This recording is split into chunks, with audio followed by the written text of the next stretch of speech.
Bonjour à tous, j'espère que vous allez bien. Peut-être vous avez déjà remarqué à quel point on n'est pas du tout attentif à ce qu'on fait. On vit dans une société qui nous sollicite beaucoup et qui nous a rendus multitâches. On a tendance à regarder la télé en mangeant, à téléphoner en conduisant, à lire et à répondre à des messages alors qu'on est en pleine conversation avec une personne.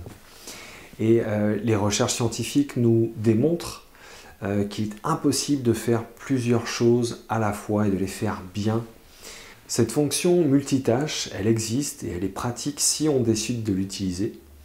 Par contre, la plupart du temps, c'est elle qui nous dirige. C'est un mécanisme qu'on subit. Parce qu'on a été habitué à être au centre de multiples sollicitations. La clé, c'est de développer notre attention consciente à faire une action après l'autre et à être complètement dédié, concentré et attentif à chacune de ces actions sans les mélanger. C'est-à-dire en fait se recentrer, rassembler nos énergies de telle manière à être plus efficace sur une action à la fois. Par exemple, être présent à la nourriture qu'on mange. Alors je sais, c'est un exemple qui a été pris plein de fois, mais c'est quelque chose qui concerne absolument tout le monde et chacun d'entre nous. Donc, commencez par être complètement attentif à ce qu'on mange, c'est-à-dire observer les couleurs du plat qu'on s'est préparé, sentir les odeurs, prendre pleinement mesure du goût des ingrédients qu'on mange, faire éventuellement des mélanges un petit peu différents et ressentir cette succession des goûts, lequel apparaît le premier, lequel prend la relève. Ça peut être une poésie, c'est une sacrée alchimie que de manger ce sens du goût. Ça peut être également d'être complètement attentif à une conversation qu'on a avec une personne, c'est-à-dire d'écouter le son de sa voix, les variations de la voix en fonction des émotions par lesquelles elle passe lorsqu'elle nous raconte son histoire.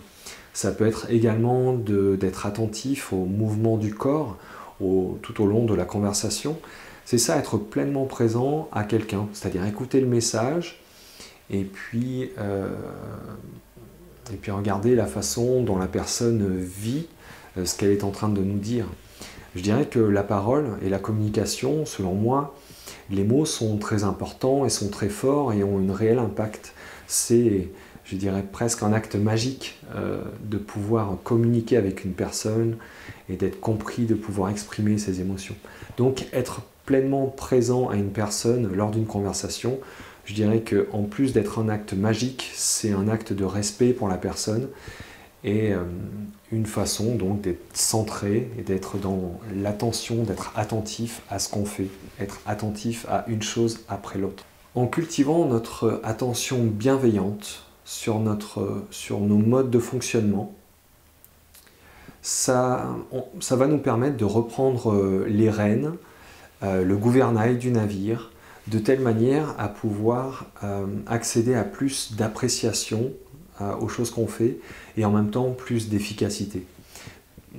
Par exemple, couper son téléphone lorsqu'on est en train d'écrire un texte, lorsqu'on est en train de faire telle ou telle tâche, de telle manière à ne pas être dérangé, à être complètement à ce qu'on fait et plus tard à ne pas avoir à y revenir, comme ça c'est un dossier clos. Voilà mon point de vue sur ce que j'appellerais la notion de centrage et l'attention, être attentif dans la bienveillance envers soi-même et envers les autres. Voilà, je vous remercie de votre attention, à bientôt pour une prochaine vidéo. D'ici là, je vous souhaite du bonheur sans limite, prenez soin de vous.